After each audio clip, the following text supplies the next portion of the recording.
A Jumper for Christmas. This book is dedicated to all those who have given an animal a second chance at life. Are you ready? Let's begin. Granny McCall was warm like a jumper, fierce like a tiger, very good with animals and very bad at knitting.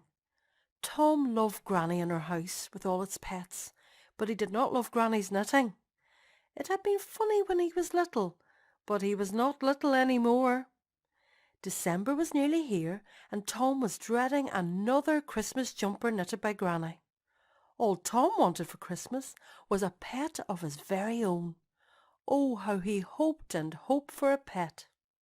Mum had said he had done a really good job of looking after the school hamster all summer, and Granny McCall was always praising him for how kind and careful he was with her dog Fergus.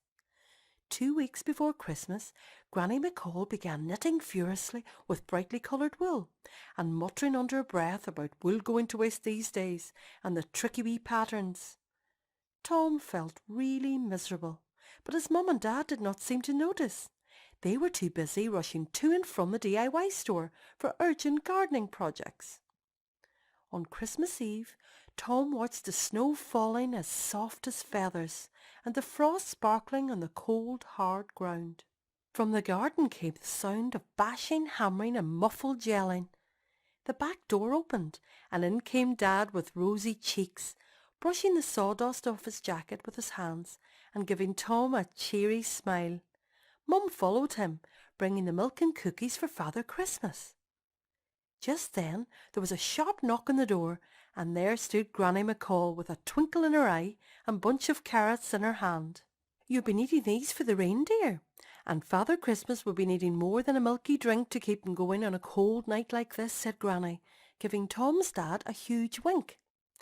In the morning, Tom was woken up by the sound of jingling bells, and raced downstairs to find Mum, Dad and Granny already up. They all seemed excited, as if they were bursting with a secret they couldn't wait to share. Tom saw the bulging stockings, and under the tree a squashy-looking parcel with his name on it.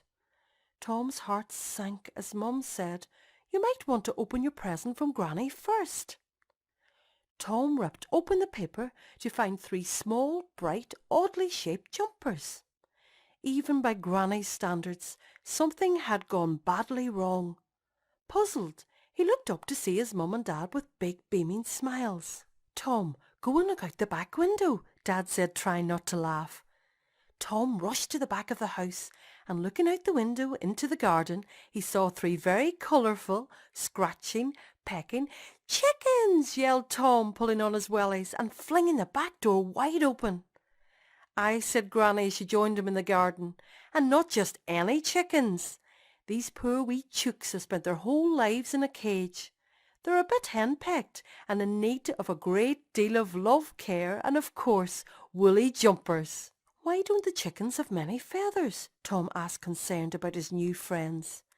"It's to do with how they were looked after before we rehomed them, Tom," explained Dad. "These hens came from a farm which kept them in small indoor cages instead of letting them roam free outside. They get bored and frustrated, and because they are so close together, they peck at each other's feathers." "Yes," added Mum, "and that's why we always buy free-range eggs, so we know the hens have a happy life, where they are able to explore outside, just as nature intended." "Didn't the farmer need them any more then?" asked Tom. "Well, dearie, once these chickens reach a certain age, they don't lay as many eggs. The shops want lots of eggs, and the farmer doesn't want hens which can't keep up," said Granny grimly. "I don't like the sound of those farms," said Tom sadly. "Don't worry, Tom," Dad chimed in cheerfully. "With the proper care and attention, they will soon grow their feathers back, and we will have our very own free-range eggs.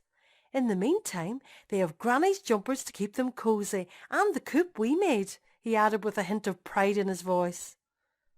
"It's the first time they have seen snow," said Mum softly, as they watched the chickens exploring their new home. "We thought you were definitely the right person for the job of making these 3 hens very happy," said Granny. Despite the cold, Tom felt warm all over. He smiled so wide his cheeks hurt, and flinging his arms around Granny McCall, he proudly announced, "Granny, they are the best knitted jumpers in the whole wide world." "You're not the only one to think so, Tom," Mum laughed. "The Animal Rescue Centre thought they were such a good idea that they have asked Granny to knit another 50 jumpers to keep the other chickens being rehomed warm over the winter." The end. A Jumper for Christmas was written by Eleanor Newson, illustrated by Sarah Waterfield, and published by Generation 2050. This story is available for purchase in both ebook and print formats from Amazon and other online book retailers. Generation 2050 is a non-profit children's book publisher. At Generation 2050, we believe in the power of storytelling to change the world for the better. We publish books which inspire and empower children to become responsible world citizens who act with compassion towards other people, animals and the planet.